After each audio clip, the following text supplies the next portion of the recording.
The street was quieter than usual, the last rays of sunlight slipping behind the rooftops as Sarah hurried along with her son's small hand tucked safely in hers.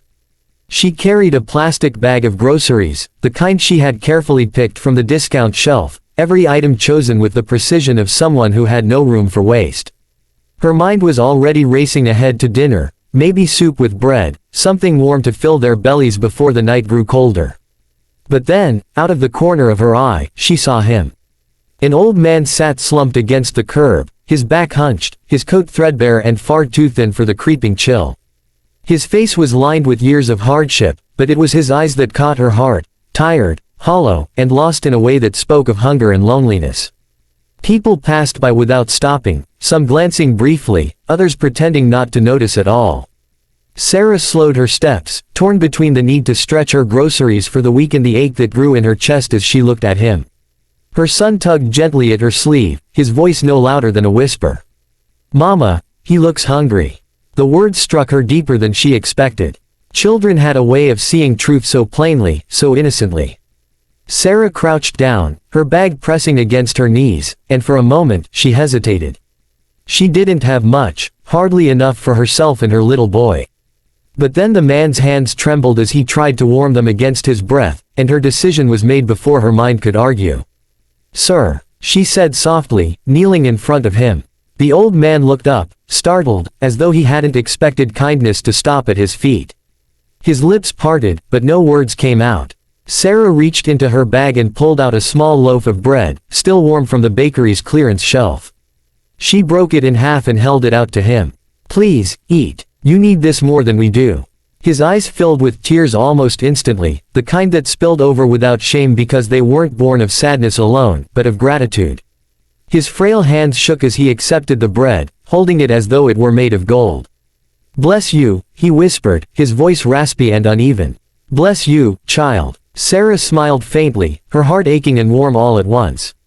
Her son, standing beside her, gave the man a shy smile too, his little fingers clutching the bag tightly as though guarding what was left. For a few minutes, the noise of the world seemed to fade, the cars, the footsteps, the indifference of the crowd. It was just the three of them, a mother, her child, and a starving elder who, for that moment, no longer felt invisible. The old man chewed slowly, each bite seeming to restore a little life to his face, though his hands still trembled with weakness. Sarah stood for a moment, watching him as if deciding whether to leave, but something in her heart wouldn't let her walk away. She shifted the grocery bag on her arm and glanced at her son, who was still staring at the man with wide, curious eyes. "Mama," he whispered, "can't we do more?" His innocence left no space for excuses, and Sarah knew he was right. "Come on," she said gently, extending her hand to the old man. "There's a little diner around the corner. Let me take you there." At first, he shook his head, embarrassed, ashamed perhaps, of needing so much from a stranger. "No, no, you've done enough," he murmured, his voice shaky. But Sarah wouldn't hear of it. "Please, you remind me of someone who deserves better. At least have one proper meal tonight." The man finally nodded, his pride dissolving beneath the sincerity in her voice. Slowly, with great effort, he rose to his feet, leaning slightly on Sarah's arm for balance. Her son skipped ahead, pointing toward the warm glow of the diner window just a short walk away. The bell above the door jingled as they entered, and the smell of coffee and fried food wrapped around them like a blanket. Sarah guided him into a booth, her movements gentle, almost protective. She handed him a menu, though it was clear he could barely read it through his weary eyes. Without hesitation, she ordered a hot meal, a plate of eggs, toast, and soup, and pushed a steaming cup of tea toward him once it arrived. The old man's hands curled around the cup, soaking in the warmth as though it were the most precious gift he'd ever been given. Her little boy leaned his chin on the table, watching him closely.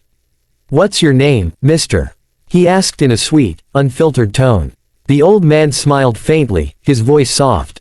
"Joseph," he said. "My name is Joseph." He looked at Sarah then, his gaze full of gratitude. "You didn't have to do this. I don't even know you, and still, you care." Sarah offered a small smile, though there was sadness behind it. "Everyone deserves kindness," she replied. "One day, I'd hope someone would help me if I was in your place." Her words hung in the air, simple yet profound, and for a moment Joseph's eyes glistened as if he were holding back more than just tears, memories, regrets, maybe even guilt. When the food came, he ate with slow determination, savoring every bite. Sarah sat across from him, her son beside her, feeling an unusual peace despite the fact that her wallet now held almost nothing. She didn't regret it. In fact, she felt something bloom in her chest, an unexplainable warmth that told her she had done the right thing. As Joseph finished, he reached across the table and clasped Sarah's hand in both of his weathered ones. His grip was weak but full of emotion. "I will never forget this," he whispered. "You have no idea what this means." Sarah squeezed his hands gently, offering him a reassuring smile. "Just promise me you'll take care of yourself." He nodded, eyes shining with unspoken words. And as they left the diner that night, her son skipping along happily, Sarah knew she had given Joseph something more than food. She had given him dignity, compassion, and the reminder that he was still seen, still valued, even when the world had turned its back on him. Morning sunlight streamed weakly through the thin curtains of Sarah's apartment as she hurried her son through breakfast. The air smelled faintly of reheated tea, and the small table was cluttered with schoolbooks and her cleaning supplies, reminders of the day ahead. She was already late for her shift, tugging on her worn jacket when a deep rumble outside drew her attention. Through the cracked window, she saw a sleek black car roll to a stop, its polished surface gleaming against the gray apartment block. It looked wildly out of place among the rusty bicycles and broken flower pots that lined the street. Sarah frowned, her heart quickening. Men in suits didn't come here, not to her neighborhood, not to her life. A tall figure stepped out of the car, his stride purposeful, his suit sharp, his shoes shining like mirrors against the cracked pavement. Even from a distance, Sarah could see he carried himself with authority, the kind that turned heads without trying. Neighbors began peeking from behind doors and windows, whispering and pointing. Her son pressed his nose to the window. "Mama, look, is he a movie star?" he whispered with excitement, but Sarah's stomach tightened with unease. She didn't belong in the world of men like this. Whoever he was, she doubted he had come looking for her. And yet, he was coming closer. His gaze swept the building, then landed firmly on her doorway as if he had been searching for it all along. She pulled the door open cautiously just as he reached the steps. Up close, his face was striking, strong features, eyes dark and unreadable, yet softened by something urgent beneath the surface. He paused, almost as if steadying himself, then spoke. "Are you the woman who helped an elderly man last night?" His voice was deep, controlled, but not cold. There was a weight to his words, as though he had rehearsed them through sleepless hours. Sarah blinked, caught off guard. She tightened her grip on the doorframe. "Yes," she admitted, her tone cautious. "Why?" The man's expression shifted, relief, disbelief, and something like gratitude flickered all at once. His shoulders seemed to loosen, as though he had finally found what he'd been desperately seeking. "I've been looking for you," he said simply, though his voice trembled faintly around the edges. Behind her, her son peeked from around her skirt, studying the stranger with wide eyes. Sarah felt her throat go dry, her mind racing. She had done nothing more than share food and kindness with a lonely old man. Why would that matter to someone like him? And why, of all people, had he come here? The silence stretched, filled only by the murmur of neighbors gossiping from balconies. Sarah's heart pounded in her chest. She had no idea her small act of compassion had rippled far beyond that street corner, and that her life was about to change forever. The man stood there on the worn steps of Sarah's building, his hand brushing nervously against his suit jacket as though searching for words that had waited too long to be spoken. Sarah felt her son press against her leg, his small hand gripping tightly as if sensing the heaviness of the moment. She swallowed hard, unsure whether to invite this stranger inside or shut the door to protect her fragile world. But then he looked directly into her eyes, and what she saw there wasn't arrogance or pity. It was raw emotion, the kind that could not be faked. His voice broke the silence, low and unsteady. "That man you helped, he's my father." The words seemed to echo in the tiny hallway, louder than they were spoken. Sarah's lips parted, but no sound came out.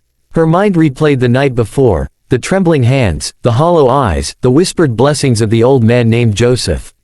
She had thought he was just another forgotten soul wandering the streets. Now she realized he was someone's father, someone deeply loved, someone missed.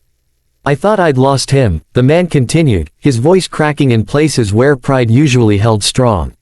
He disappeared from home last week. I searched every corner of the city, every shelter, every street.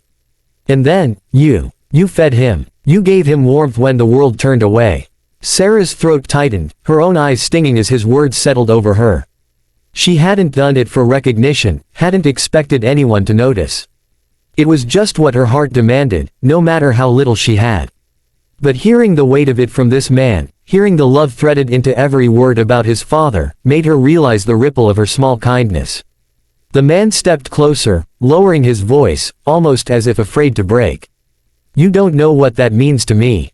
People look at my suit, my car, my position, and they see success. But last night, when I couldn't find my father, none of it mattered. I was just a son, terrified. And you were there when I couldn't be. Her son tugged gently at her coat, his little voice chiming in with quiet innocence. Mama gave him bread. And soup too. His pride made Sarah's cheeks flush, but the man's eyes glistened, as if the child's words pierced something deep inside him. He reached for her hand then, carefully, reverently, as though he feared she might pull away. His touch was warm, his grip firm but trembling. I don't know how to repay you, he whispered, his tone carrying more sincerity than any polished business speech ever could. But I promise, from this day forward, you are not alone. Whatever you need, whatever dream you've buried, let me help. Not out of obligation, but because you reminded me of what truly matters. The street had fallen quiet around them, neighbors holding their breath behind curtains, watching this strange meeting unfold.